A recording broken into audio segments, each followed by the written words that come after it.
In this video, I'm going to walk you through how to turn the Proteus Builder into a macro pad. Let's connect to the app and make sure your controller is turned on by pressing this white power button and make sure it's plugged into your computer using the cable and the charger. By default, the Proteus Builder is in GIP/controller mode. In order to use it as a macro pad, we want to change it to HID mode/keyboard mode. You can do that down here by switching over to HID mode. Now let's remap our inputs. So let's open the remapping menu. The first thing I want to do is remap my analog stick to become a mouse.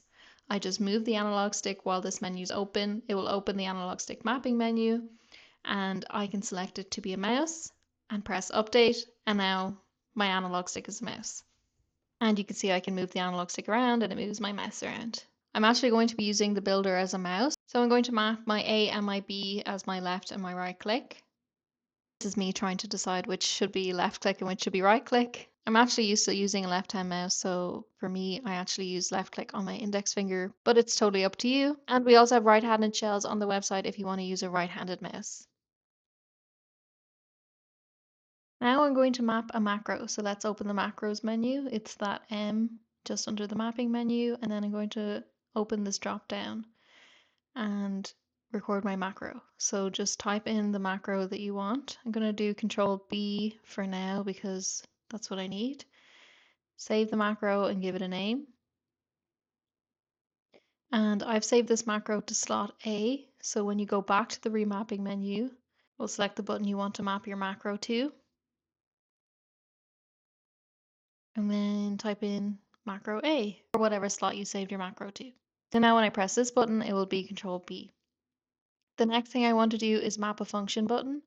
So I'm going to place it here where I feel most comfortable, which is D-pad south, or the down arrow on the D-pad.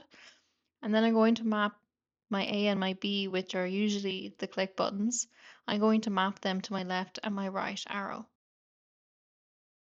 So now I'm just going to map the button I want to in my function button, and I'm going to put the function button onto it so that when I press down the function button, all of my mappings will change to the function layer. So now let's map the function layer. So I just switch the mode to HID function, and then when I press down on my function button here, the other buttons will switch.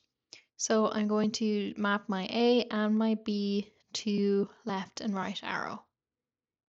Again, this is just what I'm setting up for my CapCut setup. You can set it up for whatever you want. It's just a quick tutorial showing you how to do it basically.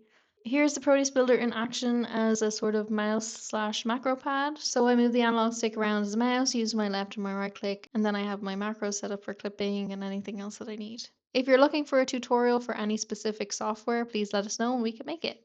Thanks for watching.